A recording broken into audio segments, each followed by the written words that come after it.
সরকারের তথ্য উপদেষ্টা জগন্নাথ বিশ্ববিদ্যালয়ের আন্দোলনকারী শিক্ষার্থীদের সাথে কথা বলতে গেলে তার মাথায় প্লাস্টিকের বোতল মারা হয়েছে। ঢাকা বিশ্ববিদ্যালয়ের ভিসি একজন শিক্ষার্থীর মৃত্যুতে হাসপাতালে গেলে তার সঙ্গে দুর্ব্যবহার, পরে বাসভবনের সামনে উত্তেজনা ছড়ায়। আমরা এতটাই অসহিষ্ণু হয়ে পড়েছি যে ভিন্ন মত মানেই এখন আক্রমণ।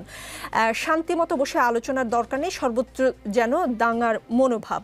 এটা কি কোটা আন্দোলনের সাংস্কৃতিক ধারাবাহিকতা? কিন্তু এটা বহাল রেখে ক্ষমতা থেকে ফেলবেন কাকে? ক্ষমতায় তো শেখ হাসিনা নেই।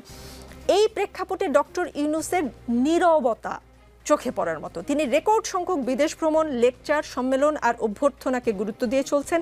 দেশের এই সংকটময় মুহূর্তে শান্তিতে নোবেল জয়ের মুখে কোনো শান্তির বার্তা নেই।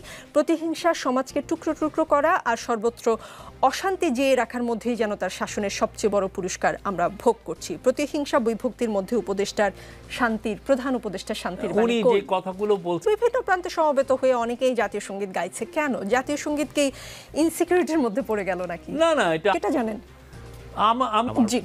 অধ্যাপক কামরুল হাসান মামুন ঢাকা বিশ্ববিদ্যালয়ে পদার্থবিজ্ঞান পড়ান। স্যার বলেছেন, মনে রাখবেন আজকে যারা দাবি করছে জাতীয় সঙ্গীত বদলাতে হবে, পরশু দাবি তুলবে বাংলাদেশ নামটি বদলাতে হবে। মনে রাখবেন এইরকম দাবি চলতেই থাকবে, এদেরকে এখনই থামাতে হবে। জেনে রাখবেন এরা যত বাড়বে বাংলাদেশ তত পেছাবে এবং হারবে।